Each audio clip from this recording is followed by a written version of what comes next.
All right, well, social media certainly opened the doors for information to spread in seconds, whether it's accurate or not.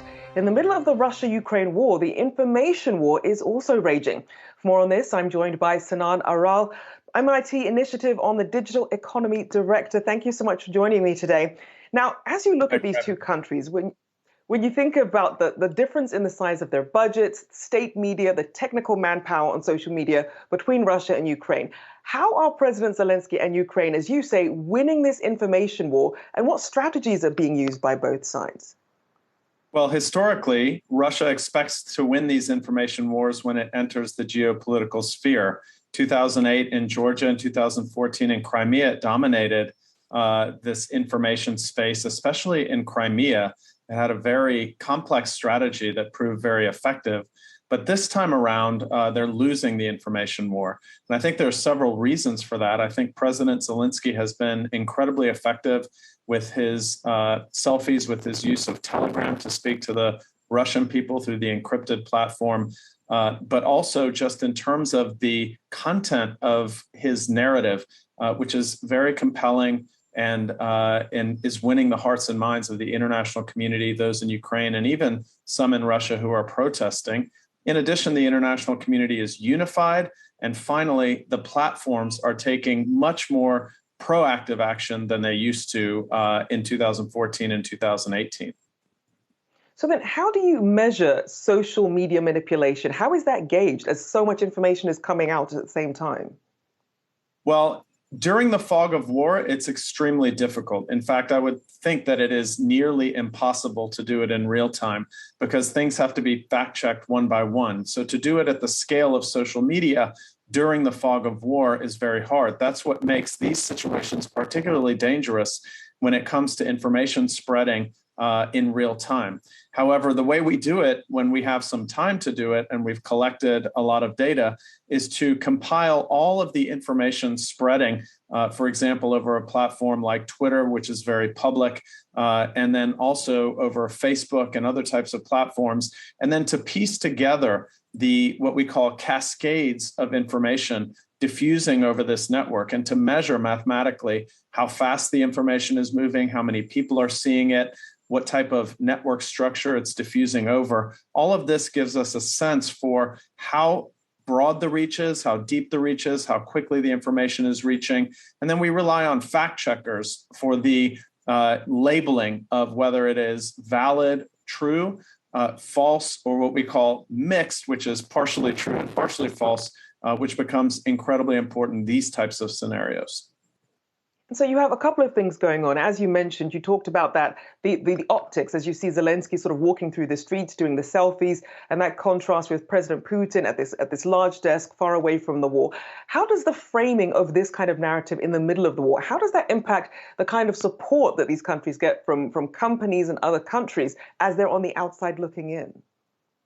Well, it's absolutely essential. So the three main audiences here are Ukrainian citizens, Russian citizens, and the international community. As you can tell from the response, we've seen an unprecedented international response, unprecedented sanctions from the West.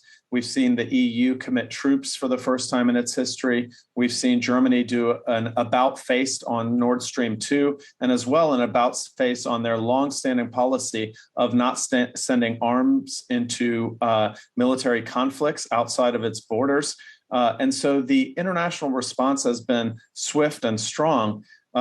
For instance, SWIFT, disconnecting many Russian banks from the SWIFT financial communication system. These are all extremely unprecedented, unified, and dramatic steps by the international community. In Ukraine, what you see is people staying and fighting. You see through social media mobilization and also social proof that each person who's fighting is not alone, that they're unified, and that there are others fighting with them. And then in Russia, you see unprecedented protests. Nearly 10,000 people have been arrested in Russia for protesting, which means many, many more are protesting, which is a dangerous business in Russia. So on these three fronts, the citizenry of Russia, the citizens of Ukraine, and as well the international community, the narrative seems to be working in terms of mobilizing Ukrainians to fight, Russians to protest, and the international community to respond. And as you mentioned, a different situation than what we saw in Crimea and with the war in Georgia. Now, about that, you said that Facebook, YouTube, Twitter, and Google were reactionary when it came to that information war. But now it seems to be a different case. You have companies like Reddit using bans, others are sort of using warnings and fact checking. How much has this landscape changed in how social media giants react and monitor these posts, as well as things like bots also coming into the mix? Absolutely. We studied this in Crimea in 2014, and what we found was that Russia had a two-pronged strategy. They would first suppress Ukrainian voices with automated fraud and abuse reports saying that their posts had porn or hate speech, and Facebook would take these posts down and then ban their authors. And then Russia would spread misinformation, and Facebook couldn't keep up. This time around, Facebook has spun up a special operations center. It's staffed with native Russian and Ukrainian speakers. It monitors misinformation posted about the war. They're adding warning labels to any war-related images that its software detects are more than a year old, which obviously can't be about this war. They've restricted access to content from state-affiliated Russian media sources like RT and Sputnik.